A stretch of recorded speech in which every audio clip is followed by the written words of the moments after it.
Pinag-aaralan ko yung Greek number Sulat nila. tayo ng 1 to 100. 1 to 100, sinulat ko na rin siya para mabilis matandaan.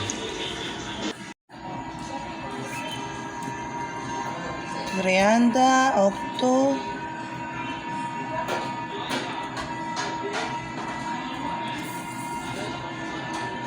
Trianda, enya.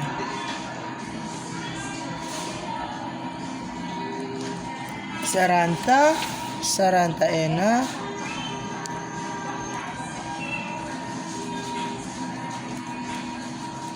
Saranta. Habang walang customer, pwede kami mag-ganyan. Ayan. Tingnan nyo guys, walang tao talaga kasi holiday, so walang estudyante. So wala talagang tao maghapon yan. Bibili lang talaga yung mga customer namin.